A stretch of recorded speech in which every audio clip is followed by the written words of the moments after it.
So Dr. Chubb is a postdoctoral fellow from Lancaster University. Dr. Chubb is currently undertaking a 3-year investigation of the role of domestic public opinion in international crisis diplomacy in the Asia Pacific. Dr. Chubb's areas of research include maritime and territorial disputes, strategic communication, political propaganda, and Chinese Communist Party history. His doctoral dissertation examined the complex and evolving linkages between Chinese popular nationalism and government policy in the South China Sea. In 2012, he initiated a survey project to measure mainland Chinese citizens' views of maritime disputes, and a blog providing translations and analysis of Chinese discourse on contentious foreign policy issues. Without further ado, please give a round of applause for Dr. Chubb.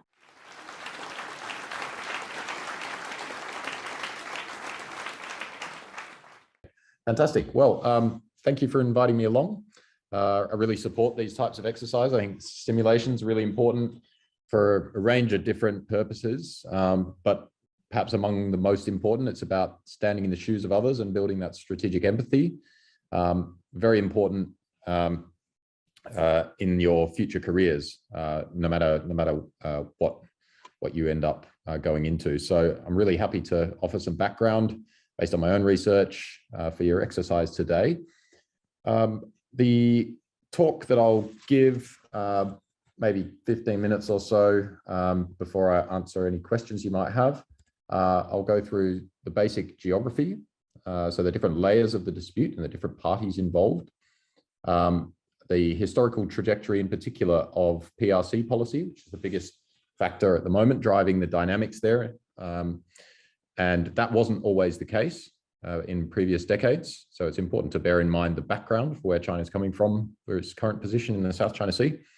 Then I'll look at 3 case studies of past recent crises in the South China Sea, which I hope will give you some pause for thought, in particular about the ways in which you might use publicity and attempt to manage public opinion in your own role plays.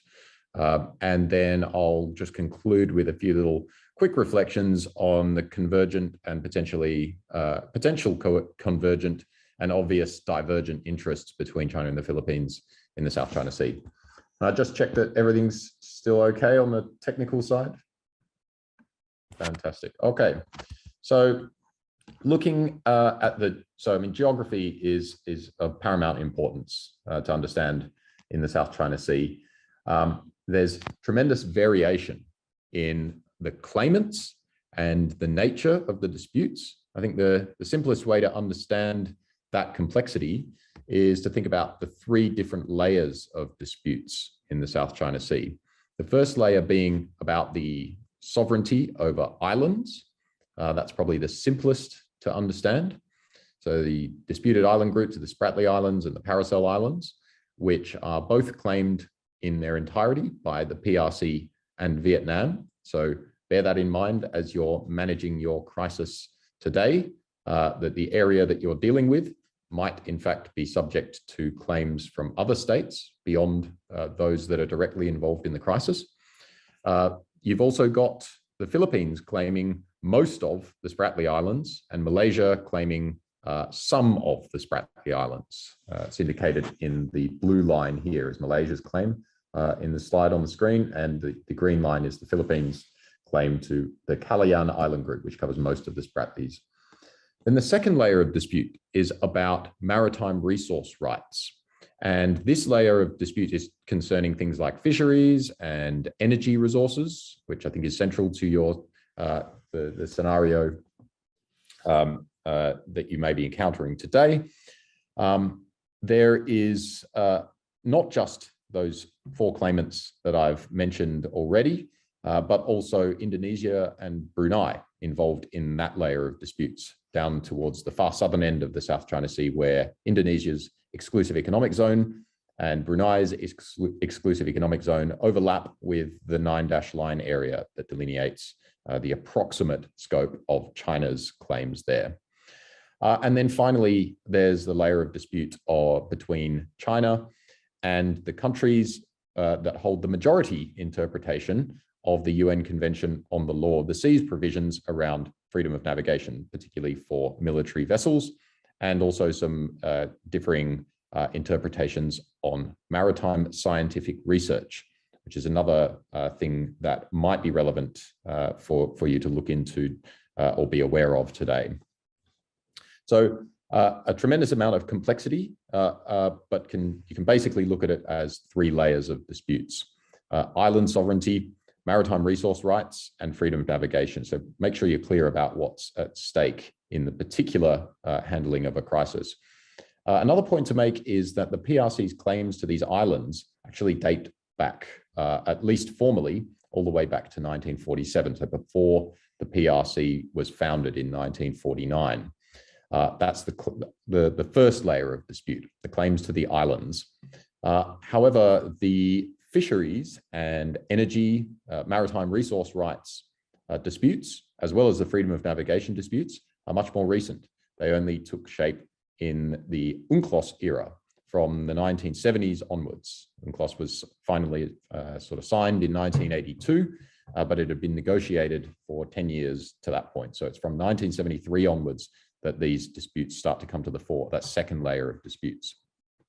Another thing to bear in mind is the particular part of the South China Sea that you will be dealing with, because the resources in the South China Sea, including the energy and the fisheries, as well as some undersea seabed resources, manganese and other minerals that are quite useful in certain industries, are not evenly distributed around the South China Sea. So there are, and you can look this up, the energy deposits are in certain parts of the South China Sea and they're not in others. So it's important to know which part of the South China Sea you're looking at. And then also bear in mind the natural environment varies quite considerably in the South China Sea from the archipelago, the sprawling sort of Spratly Islands, where you've got a number of genuine islands, but many, many more, in fact, hundreds of submerged reefs, which create extreme navigational hazards for any vessels that are operating in the area without the requisite experience. So becoming shipwrecked in the Spratly Islands is a genuine risk. And for that reason, it's far to the west. I don't know if you can see the cursor that I'm waving around on the screen, but it's far to the west of the Spratly Islands that those famously valuable shipping lines, the sort of, you hear figures like 3.3 trillion of the world's trade passes through the South China Sea. Well, that happens far, far to the west, well clear of the Spratly Islands, where the waters are deeper and there aren't so many of these coral reefs. So bear in mind the kind of navigational hazards that you may have to deal with if you want to operate in those areas. So the bottom line is that you really need to make sure that you're aware of what the claims are in the area and the geography of the particular part that you're dealing with. Can I just check that I'm still coming through okay?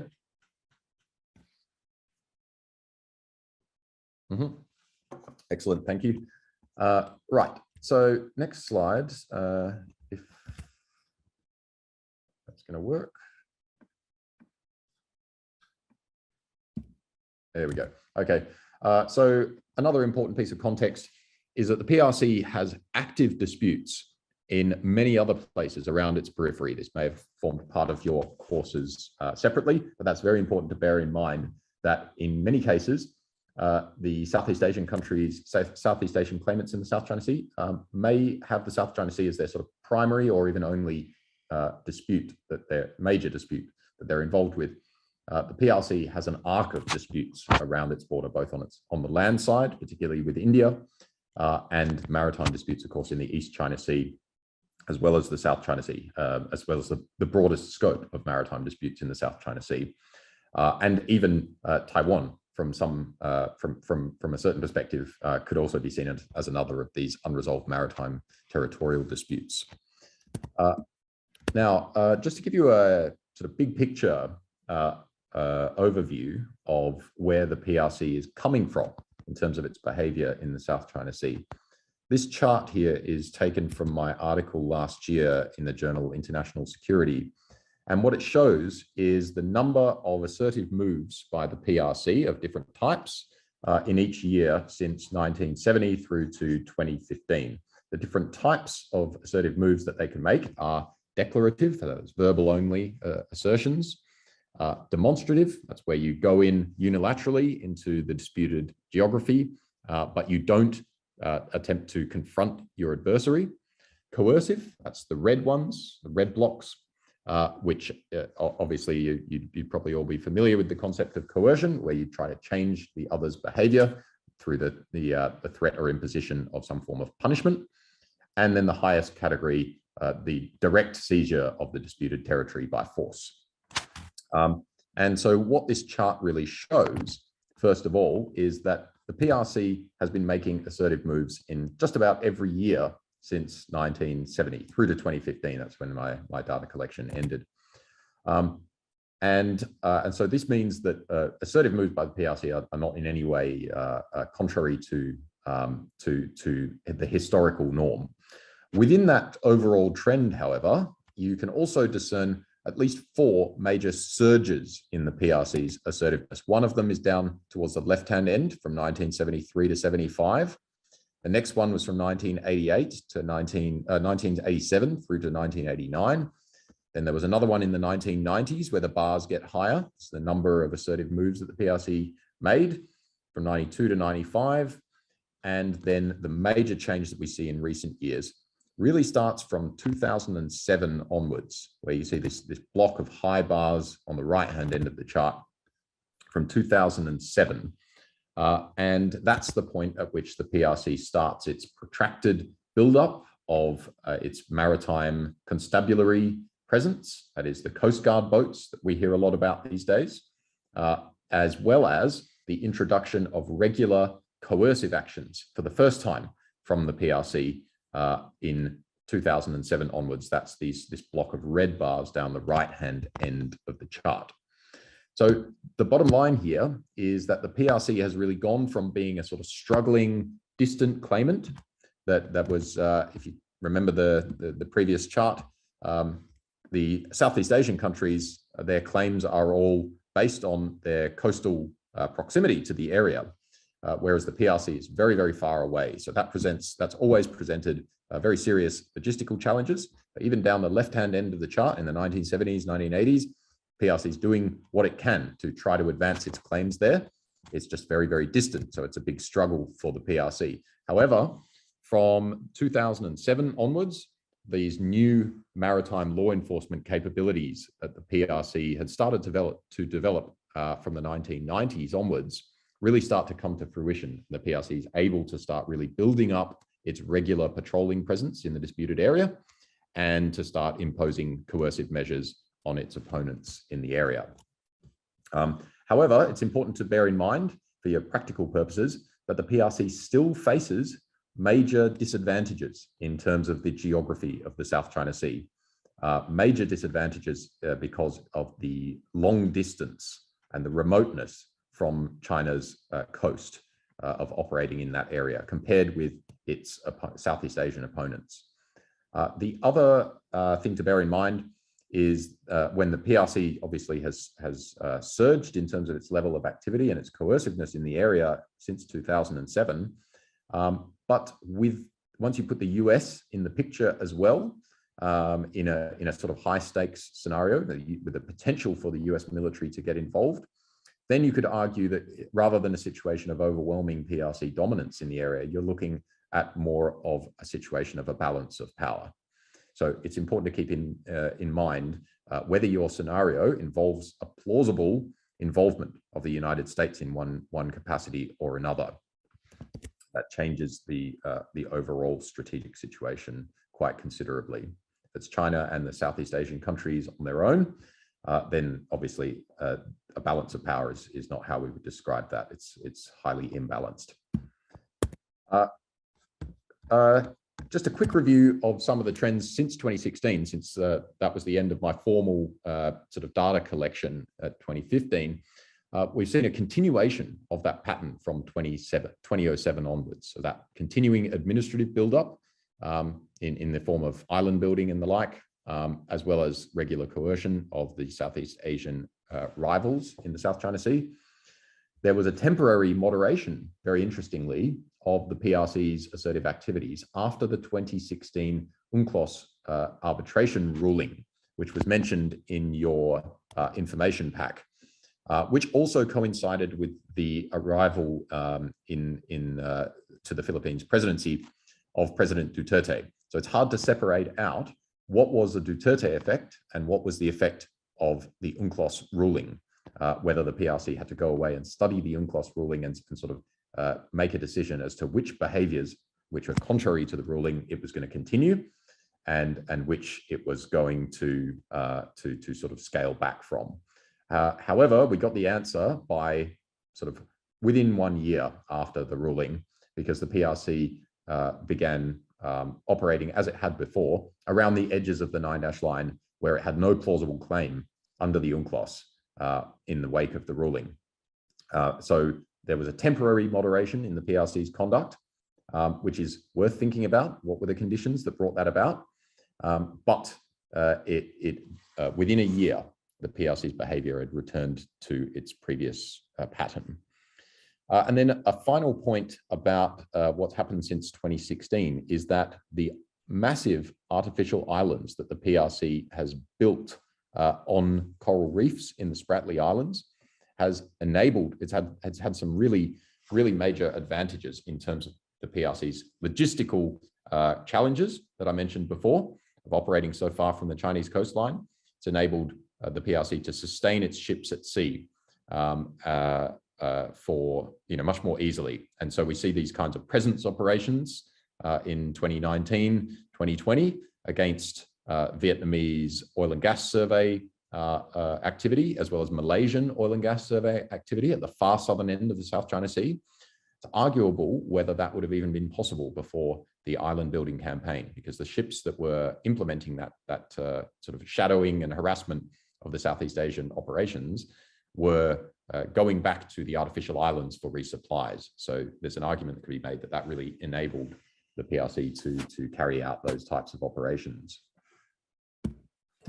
So a few quick case studies of cases that might be somewhat comparable or have at least some kind of comparative value for you as you try to deal with the crisis that you will be dealing with this afternoon.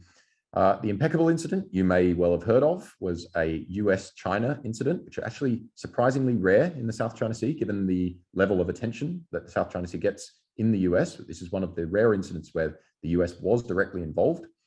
And this was an incident in which PRC's maritime militia continuously harassed a US Navy surveillance ship off the coast of Hainan province, between Hainan and the disputed island group of the Paracel Islands. So this is in an area where it's basically subject to a PRC and Vietnam bilateral dispute, quite different from the Spratly Islands, where it's much more complex. And after several days of this harassment, the US vessel was eventually forced into an emergency stop by the unsafe maneuverings of these PRC fishing vessels or trawlers. Eventually they had to call in reinforcements from US naval ships.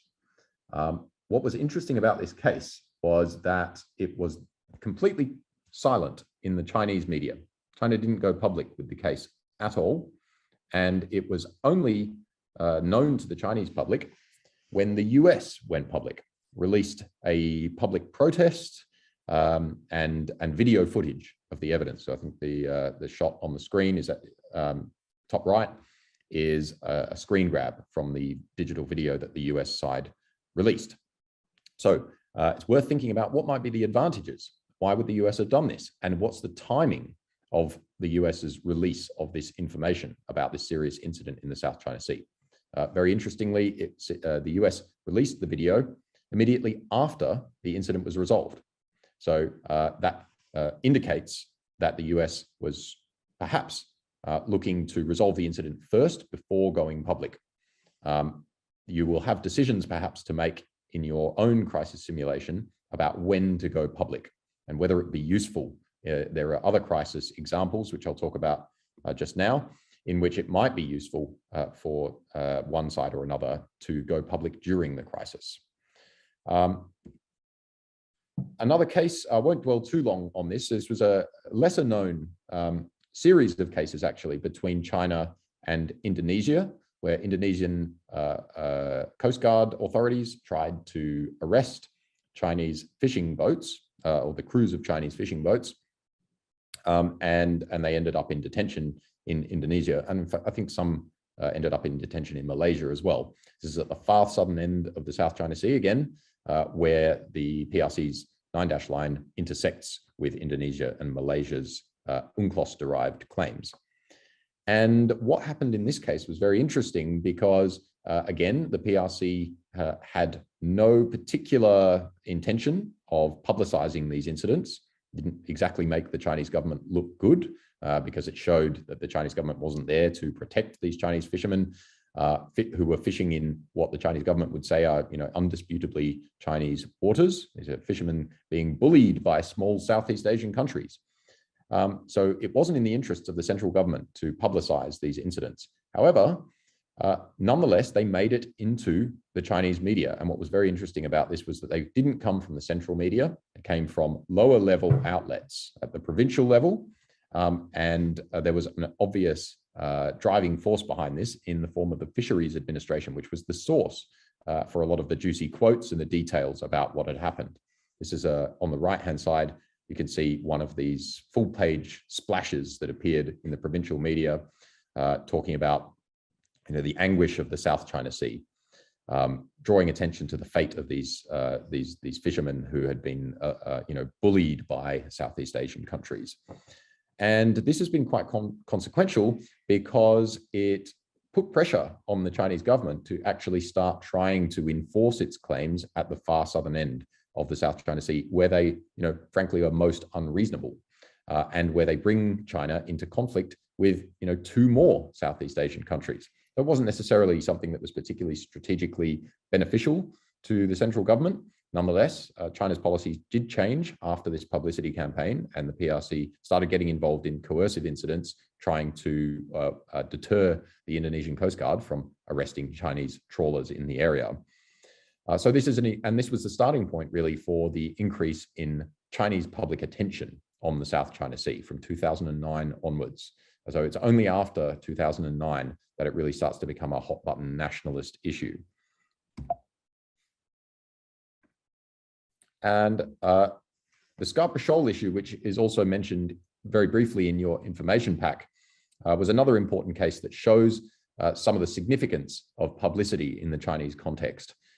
This is a case in which, you see the left-hand photo, the Chinese fishing militia in Scarborough Shoal were put under arrest by Philippine Marines who were on the ship pictured in the middle, the BRP Gregorio del Pilar, Philippines' most advanced naval warship at the time. And the incident was basically kept on a sort of low burn for the first month. It was a standoff in which Chinese marine surveillance ships were preventing the arrest, and that they were preventing the Philippine Marines from taking these fishing militia away for a trial in the Philippines. But it was a standoff situation. Nobody was going anywhere. The Philippines ship wasn't going anywhere. The Chinese ships weren't going anywhere. And the 2 sides, importantly, weren't talking to each other diplomatically. The Philippines had closed off diplomatic engagement and were saying, we're not willing to negotiate on this. 1 month into the standoff, after a month of this stalemate, the PRC Foreign Ministry, in conjunction with the propaganda organs, started really drawing attention to the issue within China, and a wave of nationalist warmongering emerged on the Chinese internet. Lots of talk about the potential for a war. And not coincidentally, this was right at the time when the Philippines decided to reverse course and to start talking to China again. And ultimately the Philippines did back down and did not escalate the crisis. And so it's an example of where China seems to have tried to draw domestic public attention towards the issue at a certain point in the crisis in order to compel the Philippines to come back to the negotiating table, or to refrain from any kind of escalatory behavior. So this would seem on the surface like PRC was able to make a good use, instrumental use of domestic public opinion to generate pressure on the Philippine side. However, this also came against a backdrop that I mentioned in the previous case study, backdrop of rising nationalist sentiment over the issue. There had been sustained public criticism on the Chinese internet of China's policies in the South China Sea as being, subjecting the Chinese nation to humiliation by small countries.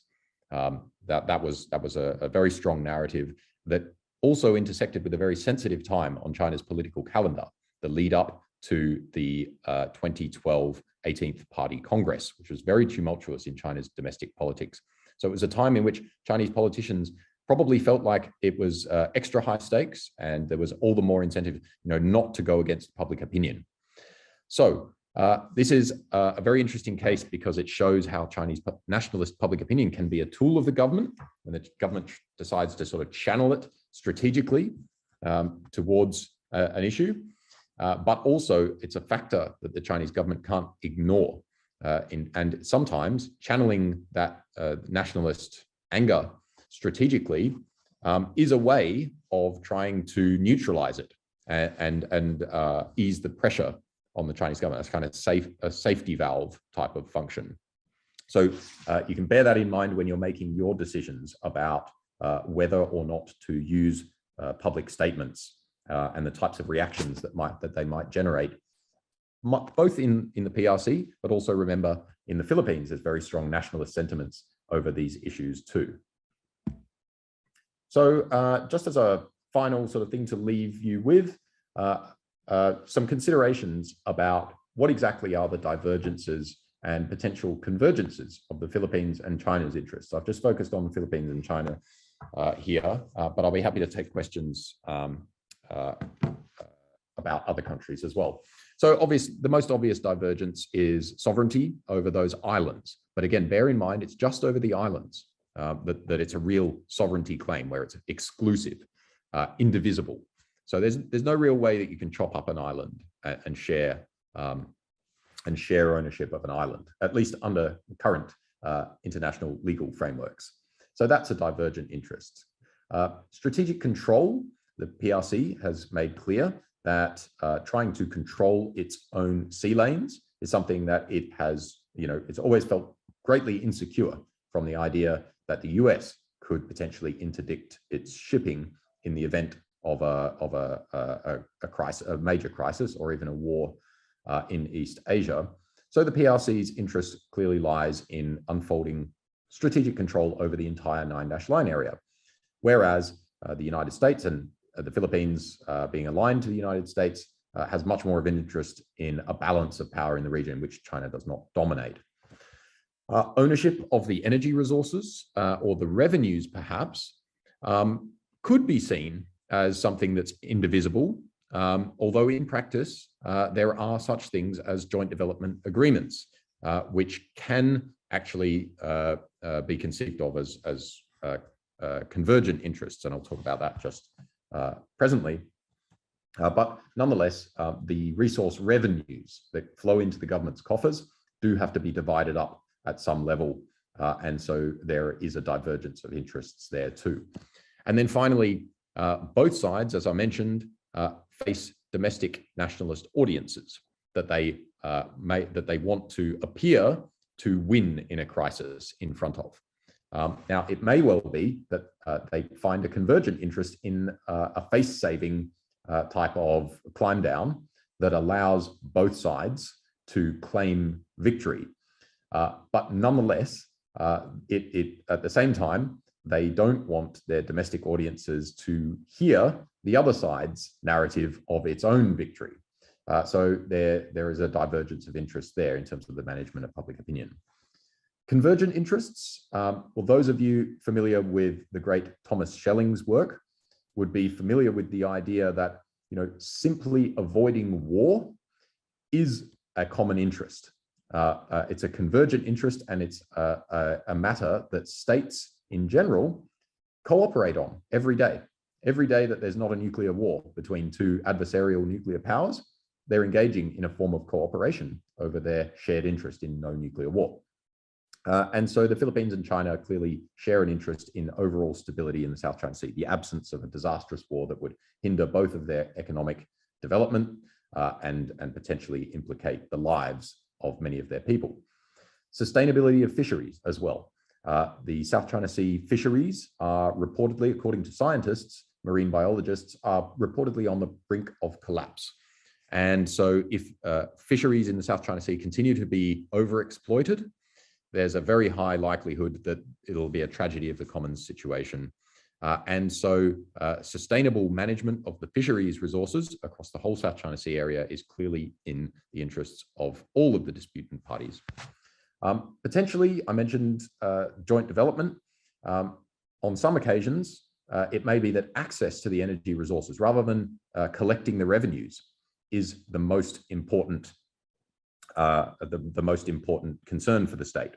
And this is something that state interests can converge on, because if they're feuding over the ownership of the resources, it denies them both access to those resources.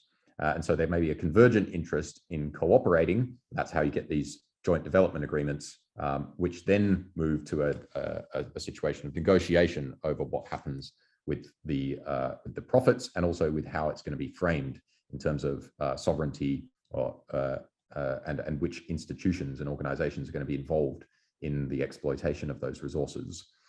And then finally, both sides also, related to the need to maintain stability, both sides share an interest in maximizing their freedom of maneuver in front of their domestic audiences. So there may well be, often be, interests in cooperating to keep an incident out of the public eye, unless there's some strong countervailing reason to want to bring domestic forces into it. It may well be that the two sides share a convergent interest in keeping an issue out of the public eye until such time as it's been neutralized, so as to maximize their freedom of diplomatic maneuver. So with that, I will hand back to your hosts, who I can't see on the screen, but I assume they're out there. And I think they're going to moderate whatever questions you might have. I can stick around for about another 10 minutes. To take 2 questions. Or anyone, any participants today who'd like to ask a question for Dr. Chubb?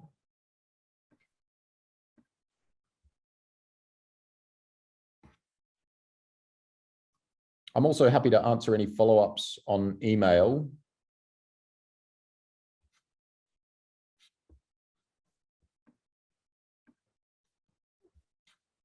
You could just, I think if you just ask, or yeah, you can look your Hello, sir. Ben Evers, Marine Corps Logistics Officer. And you talked a lot about the economic domain, maritime domain.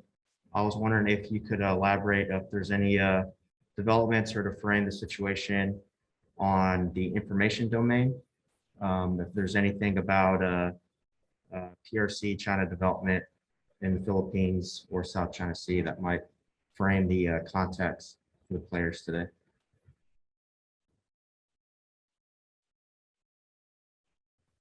Sorry, I muted myself.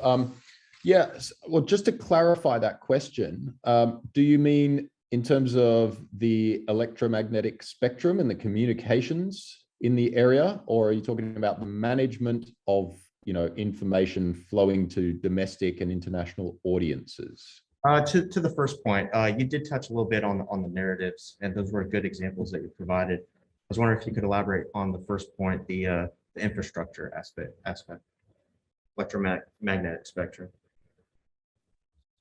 That's not something that I have studied in detail myself. I do know that all sides have attempted to, install mobile communications.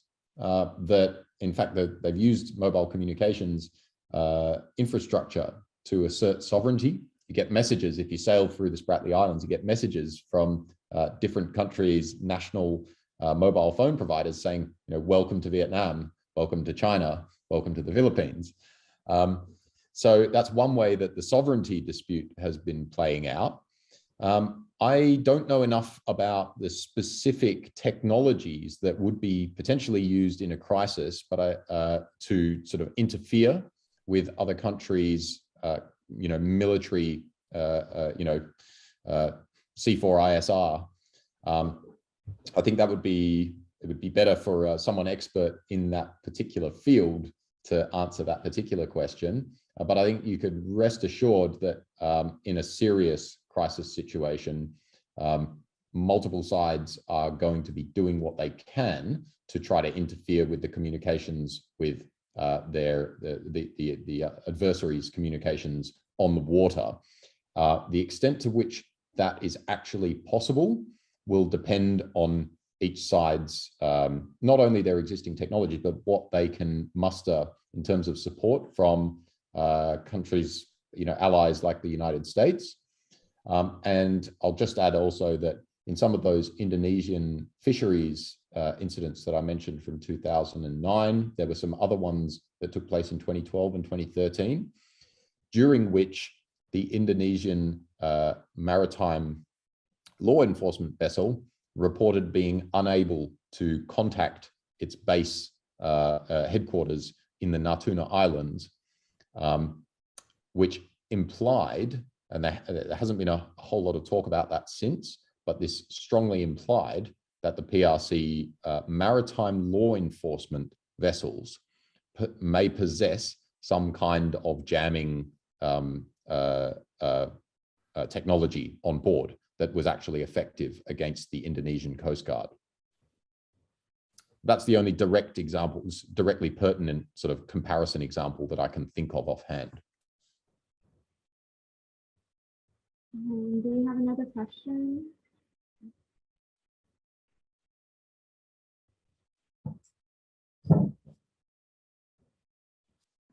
No more questions. I'll be very happy to go and get some lunch. Thank you so much for your time, Dr. Chubb. We really appreciate it. Not a problem. And feel free to reach out on email. Good luck with the simulation today. Thank you. Thank you very much.